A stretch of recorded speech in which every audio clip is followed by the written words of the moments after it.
Hello बच्चों, कैसे हैं आप लोग। आज हम लोग अपने इलेक्ट्रोस्टैटिक्स चैप्टर के पहला चैप्टर इलेक्ट्रोस्टैटिक्स का पहला चैप्टर हमारा याद करिए, हम पढ़ रहे हैं इलेक्ट्रिक चार्जेस एंड फील्ड्स, विद्युत आवेश एवं क्षेत्र। इस पे हमने विद्युत आवेश पर चर्चा कर लिया है, लगभग बातें हमने विद्युत आवेश पर पढ़ लिया है, इसके कंसेप्ट हमने देख लिए हैं। आज हम लोग इस सीरीज में थोड़ा आगे बढ़ेंगे। आज हम लोग पढ़ेंगे कूलम्स लॉ। मैं राहुल यादव, हमारा channel physics for you Rahul Yadav में आप देख रहे हैं, कूलम्स लॉ पढ़ रहे हैं हम, ठीक है। चलिए मैं आपको डायरेक्टली कूलम्स लॉ पे लाऊं। कूलम्स लॉ क्या है? हमारे साइंटिस्ट चार्ल्स अगस्टॉन डी कूलम, इन्होंने कूलम्स लॉ दिया। इन्होंने जो लॉ दिया वो चार्जेस के बारे में दिया। क्या दिया लॉ, इस पर चर्चा करते हैं। मैं स्टेटमेंट आपको बाद में दिखाऊंगा, पहले आप कुछ सोचिए। हमने क्या किया, एक पॉइंट चार्ज लिया Q1, दूसरा पॉइंट चार्ज लिया Q2। हमने दोनों के बीच डिस्टेंस कितना लिया है? R डिस्टेंस लिया है, ठीक है। दो पॉइंट चार्जेस, इनके बीच में R डिस्टेंस लिया है। अब दो पॉइंट चार्जेस के बीच कुछ ना कुछ फोर्स लगेगा। हम जानते हैं चार्ज एक दूसरे पे फोर्स लगाते हैं, या तो फोर्स ऑफ अट्रैक्शन लगाता है या तो फोर्स ऑफ रिपल्सन लगाता है, आकर्षण या विकर्षण का फोर्स लगाता है। जब समान आवेश होंगे तो विकर्षण लगेगा, जब असमान आवेश होंगे, विजातीय आवेश होंगे तो क्या लगेगा? आकर्षण लगेगा। ये बल जो लगता है, ये फोर्स लगता है, कितना लगता है, इसको बताने के लिए कौन आए? कूलम साहब आए। चलिए क्या है कूलम्स लॉ, इस पर चर्चा कर लेते हैं, ठीक है। कूलम साहब ने बताया दो बिंदु आवेशों। एक बात आई आपके पास, बिंदु आवेश क्या होता है? पॉइंट चार्ज क्या होता है? जो चार्ज बहुत ही छोटा हो आपके डिस्टेंस के रिस्पेक्ट में, जैसे कि बोलूँ दो बड़ा बड़ा गोला लिया चार्ज का, हमने आसपास रखा, नज़दीक की दूरी रही, ये पॉइंट चार्ज नहीं है। दो चार्जेस लिए, हमने बहुत दूर रखा तो इनके बीच की दूरी की तुलना में ये चार्जेस का रेडियस छोटा हो गया, ये हमारे पॉइंट चार्ज हो गए। समझ में आया? पॉइंट चार्ज का कोई एग्जैक्ट डेफिनेशन नहीं होता है हमारा। पॉइंट चार्ज क्या होता है? डिस्टेंस के रिस्पेक्ट में, दो चार्जेस के बीच के डिस्टेंस के रिस्पेक्ट में बहुत छोटा हो उसका डायमीटर या रेडियस, साइज बहुत छोटा हो, वो पॉइंट चार्ज होता है। तो दो पॉइंट चार्जेस के बीच लगने वाला फोर्स है ना, मैं यहां पे लिख दूं, दो पॉइंट चार्जेस के बीच लगने वाला फोर्स डायरेक्टली प्रोपोर्शनल होता है, समानुपाती होता है दोनों चार्जेस के गुणनफल के, प्रोडक्ट के, ठीक है, Q1 इंटू Q2। हमने क्या बोला स्टेटमेंट में? दो स्थिर बिंदु आवेशों के, पॉइंट चार्जेस के बीच लगने वाला आकर्षण अथवा विकर्षण बल दोनों आवेशों के परिमाण मॉड के गुणनफल, देखिए गुणनफल के क्या होता है? समानुपाती होता है। क्लियर है? दूसरी बात क्या बोला उन्होंने? उनके बीच की दूरी, यहां बीच की दूरी क्या है? R। इनके बीच की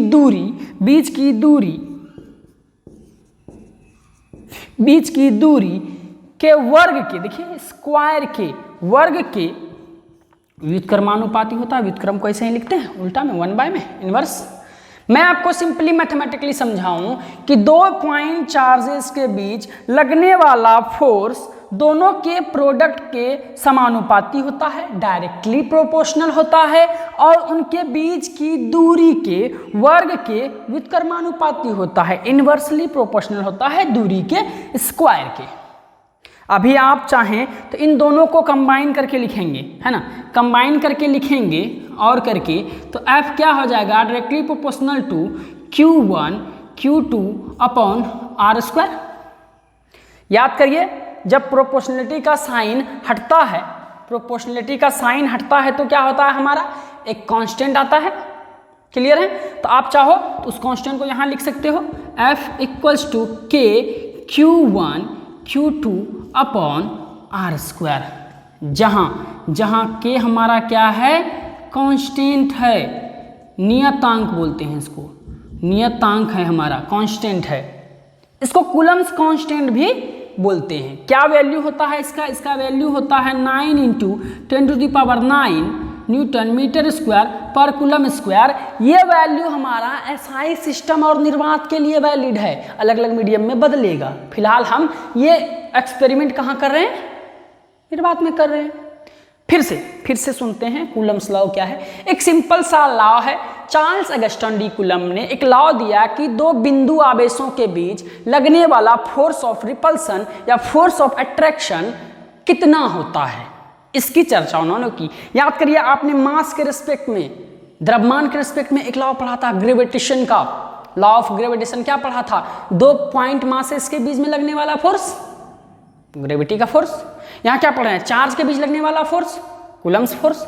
बिल्कुल, यहां देखेंगे हम लोग कूलम्स फोर्स क्या है। फिर से मैं आपको स्टेटमेंट दिखा दूं कि दो बिंदु आवेशों पॉइंट चार्जेस के बीच लगने वाला आकर्षण या विकर्षण बल, फोर्स, दोनों चार्जेस के, आवेशों के परिमाण के, मैग्नीट्यूड के, गुणनफल के, देखिए गुणनफल के समानुपाती होता है तथा इनके बीच की दूरी के वर्ग के व्युत्क्रमानुपाती होता है, इन्वर्सली प्रोपोर्शनल होता है। हमने कंबाइन किया इनको, इस तरह से लिखा और फाइनली कांस्टेंट आया के हमारा कूलम्स कांस्टेंट। ये हमारा कूलम्स फोर्स है। क्लियर है, यहां तक कोई तकलीफ नहीं है हमें। आप इसको वीडियो को पॉज करके नोट करेंगे, फिर हम लोग इस पर आगे बात करेंगे, कूलम्स फोर्स पर बात करेंगे कि कूलम्स फोर्स हमारा क्या होता है।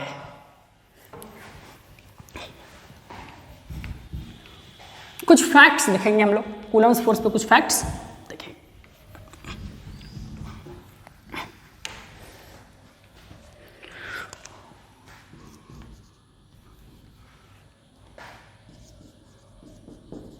Facts on Coulomb's force. Coulomb's force पर कुछ तथ्य, कुछ महत्वपूर्ण तथ्य है जो हमें देखने चाहिए,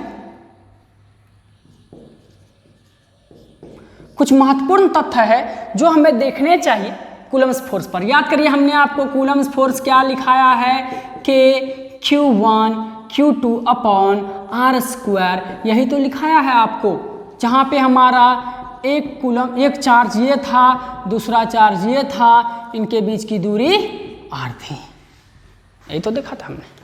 इस पर कुछ बातें करेंगे। पहली बात, कूलम बल या कूलम का नियम भी बोल सकते हैं, एक संरक्षी बल है। संरक्षी बल से मतलब होता है कंजर्वेटिव फोर्स है। यह कंजर्वेटिव फोर्स क्या है, ऐसा फोर्स जिसके द्वारा किया गया वर्क डन 0 होता है, कंजर्वेटिव फोर्स होता है। क्लियर है, इसके द्वारा, इस फोर्स के द्वारा किया गया टोटल वर्क डन क्या होता है, कंजर्वेटिव, 0 होता है, वो कंजर्वेटिव फोर्स होता है। तो हमारा कूलम फोर्स कौन सा फोर्स है, कंजर्वेटिव फोर्स है। यह एक सेंट्रल फोर्स है, केंद्रीय बल है।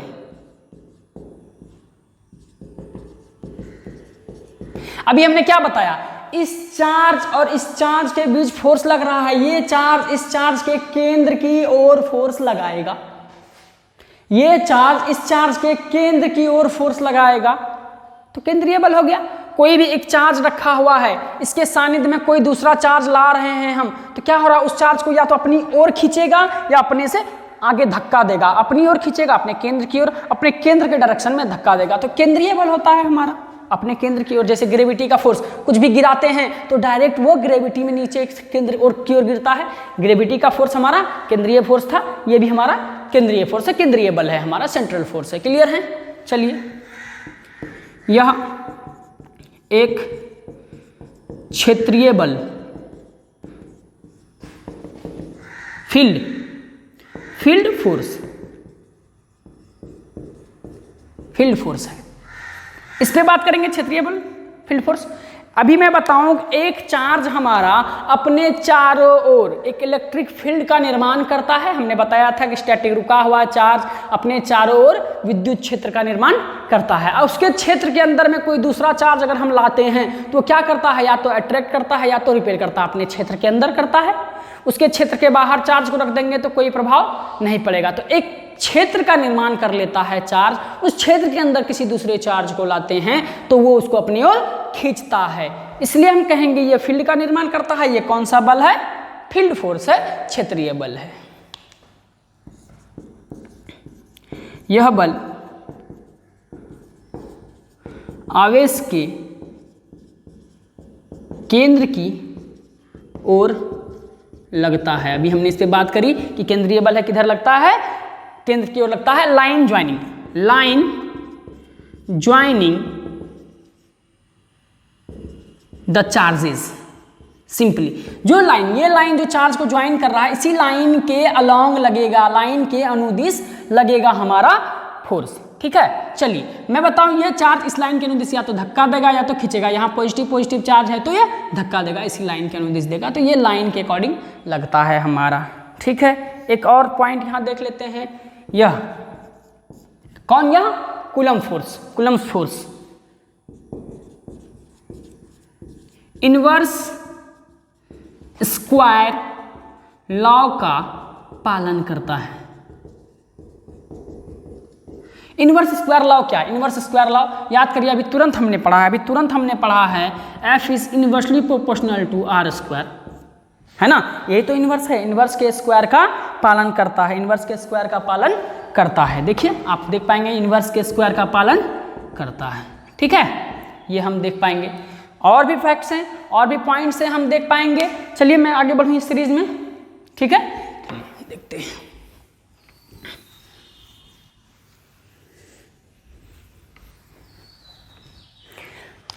अच्छा, फोर्स हमारा कौन सा क्वांटिटी है? वेक्टर क्वांटिटी है, सदिश राशि है। जब दो से ज़्यादा चार्जेस आएंगे हमारे पास तो वहाँ जो फोर्सेस लगेंगे उन फोर्सेस को जोड़ने के लिए कूलम्ब्स लॉ सफिशिएंट नहीं होता। वहाँ एक लाते हैं हम लोग सुपरपोजिशन प्रिंसिपल लाते हैं, सुपरपोजिशन प्रिंसिपल। तो ये कूलम्ब्स फोर्स, कूलम्ब बल या फिर इसका नियम, बल या नियम सुपरपोजिशन प्रिंसिपल का पालन करता है। क्लियर है? क्या होता है सुपरपोजिशन प्रिंसिपल? हिंदी में बोलते हैं अध्यारोपण का सिद्धांत। क्या होता है अगली लेक्चर्स में हम लोग पढ़ेंगे, देखेंगे सुपरपोजिशन प्रिंसिपल क्या होता है हमारा। हम यहाँ सिंपली जानेंगे कि कूलम्ब बल हमारा सुपरपोजिशन प्रिंसिपल का पालन करता है। जनरली सारे वेक्टर सुपरपोजिशन को पालन करते हैं, इसलिए यहाँ क्या बोलेंगे, सुपरपोजिशन प्रिंसिपल को फॉलो करता है ये। ठीक है, चलिए यह एक्शन रिएक्शन पेयर बोलेंगे बल युग्म, है ना, होता है। कैसे बल युग्म होता है? एक्शन रिएक्शन पेयर, ये वाला चार्ज इसको अगर धक्का दे रहा है, जितने फोर्स से ये वाला चार्ज इस वाले चार्ज को धक्का दे रहा है, ये वाला चार्ज भी इस चार्ज को उतने ही फोर्स से इस डायरेक्शन में धक्का दे रहा है। देखिए इक्वल एंड अपोजिट हो रहा है हमारा। ठीक है, तो इक्वल एंड अपोजिट है, तो ये इस पर फोर्स लगाया तो ये भी इस पर फोर्स लगाएगा। एक्शन रिएक्शन पेयर, जैसे कि मैं आपके गाल में थप्पड़ मारूं तो मेरे हाथ को भी चोट लगेगा, तो मैंने चोट लगाया आपको, आपने भी हमको चोट किया, इसको बोलते हैं एक्शन रिएक्शन पेयर, बराबर और विपरीत प्रतिक्रिया। ठीक है, यहां देखेंगे यह न्यूटन के तृतीय गति नियम का पालन करता है। थर्ड लॉ न्यूटन का मोशन का थर्ड लॉ क्या था हमारा? प्रतिक्रिया के बराबर और विपरीत प्रतिक्रिया होती है, इसका पालन ये करता है। इसको हम जब वेक्टर रिप्रेजेंटेशन पढ़ाएंगे आपको वहां क्लियर कर देंगे कि कैसे पालन करता है। इस पर हमारा क्वेश्चन बनता है बिहार बोर्ड में या फिर सीबीएसई में भी बनता है इस पर क्वेश्चन, तो यहाँ हम करेंगे। ये सारे तथ्य जो हमने अभी देखे ये कूलम्ब्स फोर्स पर थे। अभी मैं कूलम्ब्स फोर्स पर और कुछ तथ्य लेके आऊंगा, देखेंगे आगे, इसको आप नोट कर सकते हैं। ठीक है, चलिए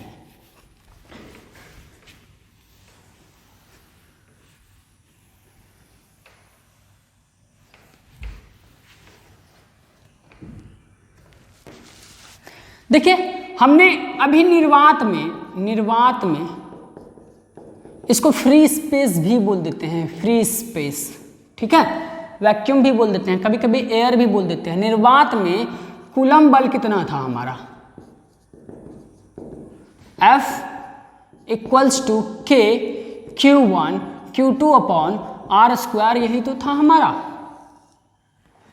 था, जहाँ के हमारा 9 × 10⁹ न्यूटन मीटर स्क्वायर पर कूलम स्क्वायर एक कांस्टेंट लिखा हमने। मैं के पर आऊं, के पर कुछ बातें कर लेते हैं। मैं यहां लिख दूं फैक्ट्स ऑन के, मतलब कूलम्स बल पर कुछ तथ्यों को देखना है हमें, ठीक है। मैं दिखाता हूं आपको, ठीक है। देखिए एक एक करके, के हमारा क्या है, कूलम्स कांस्टेंट है। के का मात्रक क्या होगा, यहां मैं मात्रक पे बात करूं, इसका यूनिट क्या होगा बताइए तो हमको। आप यहां से यूनिट निकाल पाएंगे, के को यहां रहने दीजिए, आर स्क्वायर को यहां लाएंगे, अपॉन Q1 Q2 करेंगे। देखिए मैं आपको करके दिखा दूं, यहाँ पे रफ वर्क आप कर सकते हैं। देखिए के equals to F R square upon Q1 × Q2। F क्या हो गया, न्यूटन हमारा, आर स्क्वायर डिस्टेंस है, आर डिस्टेंस है, डिस्टेंस का स्क्वायर मीटर स्क्वायर हो गया, upon charge Q coulomb × coulomb, क्या हो जाएगा हमारा, न्यूटन मीटर स्क्वायर पर कूलम स्क्वायर, रटने की कोई जरूरत नहीं है, आप निकाल पाएंगे। यूनिट क्या हो जाएगा, न्यूटन मीटर स्क्वायर पर कूलम स्क्वायर। क्या आप यहां से डायमेंशन नहीं निकाल लेंगे, बिल्कुल निकाल पाएंगे डायमेंशन। चलिए मैं आपको डायमेंशन निकाल के दिखाऊं, डायमेंशन वीमा निकालते हैं इसका हम, यहां मैं वीमा निकाल के दिखाऊं आपको। चलिए न्यूटन का हमारा क्या हो जाएगा, mL/T⁻², ठीक है। मीटर का क्या हो जाएगा, L2। चलिए अपॉन कूलम स्क्वायर, कूलम का AT होता है A स्क्वायर T स्क्वायर, जब इसको आपने सॉल्व किया तो क्या आया, mL देख लीजिए 3T⁻⁻4 A⁻², ये आ गया डायमेंशन आपका, लिख लेंगे यहाँ पे mL 3T⁻⁻4 A⁻², यही तो हमारा डायमेंशन हो गया। यूनिट देख लिया हमने कि का डायमेंशन पूछता है, जनरली पूछा गया, कई साल बिहार बोर्ड में पूछा गया है, CBSE में पूछा गया है, अन्य स्टेट बोर्ड्स में भी पूछा गया क्वेश्चन है ये। मैं आपको के पे आऊं, के माध्यम पर निर्भर करता है, माध्यम पर निर्भर करता है। देखेंगे कैसे माध्यम पर निर्भर करता है। अभी हमने क्या देखा है, के का वैल्यू होता है हमारा 1/4πε0। निर्वात के लिए कितना होता है, 9 × 10⁹ न्यूटन मीटर स्क्वायर पर कूलम स्क्वायर। ये हमारा यहाँ पे जो ε0 है हमारा, वो है जो ε0 है हमारा, यहाँ पे जो ε0 है हमारा, वो क्या है, निर्वात की विद्युतशीलता है हमारा। विद्युतशीलता क्या है, परमिटिविटी ऑफ फ्री स्पेस क्या होता है, इस पे हम लोग चर्चा करेंगे, ठीक है। कि हमारा क्या है 1/4πε0, जिसका वैल्यू निर्वात में इतना होता है। अभी ε0 क्या है, वो हमारी प्रॉपर्टी है किसी भी मीडियम की, अलग अलग मीडियम का अलग अलग होता है। जैसे ε0 निर्वात का कुछ और होगा, पानी का कुछ और होगा, ग्लास का कुछ और होगा, तो ये बदलेगा तो ये भी तो बदलेगा। ये अगर माध्यम पे निर्भर कर रहा है, ये भी तो माध्यम पे निर्भर कर रहा है। जब ये माध्यम पे निर्भर कर रहा है तो हमने क्या लिखा है कि माध्यम पर निर्भर करता है, कोई दिक्कत नहीं है। अलग अलग माध्यम में इसका मान अलग अलग होता है, वो हम निकाल पाएंगे, मैथमेटिकल ऑपरेशंस में निकाल पाएंगे। मैं थोड़ा और आगे ले चलूं आपको,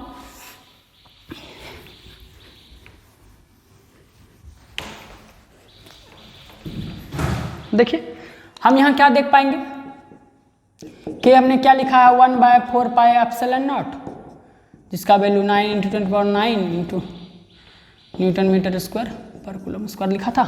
चलिए मैं के पे बात करूं कि के सिस्टम ऑफ यूनिट पर निर्भर करता है, इस पर बात कर लेता हूं मैं कि निर्भर किस पर करता है, सिस्टम ऑफ यूनिट पर करता है। सिस्टम ऑफ यूनिट पर कैसे निर्भर करता है, इस पर चर्चा कर लेते हैं। देखिए हमारा एसआई सिस्टम में जो यूनिट है हमारा क्या है, इसका देख लीजिए आप, न्यूटन मीटर स्क्वायर पर कूलम स्क्वायर। सीजीएस सिस्टम में क्या होगा यूनिट, न्यूटन का डाइन, मीटर का सेंटीमीटर, कूलम का ईएसयू, यानी डाइन सेंटीमीटर स्क्वायर पर ईएसयू का स्क्वायर। तो वैल्यू बदलेगा, वैल्यू कैसे बदलेगा, एसआई सिस्टम में हमारा वैल्यू है 9 × 10⁹ न्यूटन मीटर स्क्वायर पर कूलम स्क्वायर। यही वैल्यू हमारा सीजीएस सिस्टम में हो जाता है 1 डाइन सेंटीमीटर स्क्वायर पर ESU का स्क्वायर। आप यूनिट कन्वर्जन से इसको निकाल पाएंगे। न्यूटन की जगह डाइन लिख देना है, मीटर की जगह सेंटीमीटर लिख देना है, कूलम की जगह ESU लिख देना है और रिलेटिव वैल्यूज भी लिख देने हैं। जैसे कि न्यूटन 10⁵ डाइन होता है, 1 मीटर 100 सेंटीमीटर होता है, 1 कूलम 3 × 10⁹ ESU होता है हमारा। क्लियर है? चलिए इस पर हमने बात करना है। आप यहाँ पे लिख लेंगे कि हमारा 1 होता है CGS सिस्टम में। क्लियर है? ये हमने क्या बात करी आज? कूलम्स लॉ पे के का कंसेप्ट लिखा हमने। यहां पे जो हमने एक बात लिखा है एप्सिलॉन नॉट, ये क्या लिखा है? निर्वात की विद्युतशीलता एप्सिलॉन नॉट का वैल्यू होता है 8.854 इंटू 10⁻⁻12 कूलम स्क्वायर पर न्यूटन मीटर स्क्वायर। यहां से आप निकाल पाएंगे। इस पर जब मैं आपको परमिटिविटी पे चर्चा करूंगा वहां क्लियर कर दूंगा सारी बातें। फिलहाल आज अभी आपने कूलम्स लॉ पे जो बातें करी, कूलम्स लॉ पे जो बात हुई आपकी, क्या क्या बात हुई? हमने कूलम्स लॉ में क्या बात किया कि कूलम्स फोर्स हमारा कैसा फोर्स है? कूलम्स फोर्स हमारा अट्रैक्शन और रिपल्सन दोनों तरह का फोर्स है, Q1 Q2/r² लिख सकते हैं, या नहीं तो इसके बदले 1/4 pi epsilon not into Q1 Q2/r² लिख सकते हैं। ये वाला वैल्यू याद रखना ज़्यादा बेहतर रहता है। आप इसको डब्बे में रखो बंद और रखो याद। ये याद रहेगा तो सारी बातें बन जाएगी। 1/4 पाई एप्सिलॉन नॉट का डायरेक्ट वैल्यू कितना लिखेंगे? इतना लिखेंगे हम लोग, याद रखेंगे। अभी इस क्लास में हमने कूलम्स लॉ पे स्केलर, ये वैल्यू हमारा कौन सा वैल्यू है?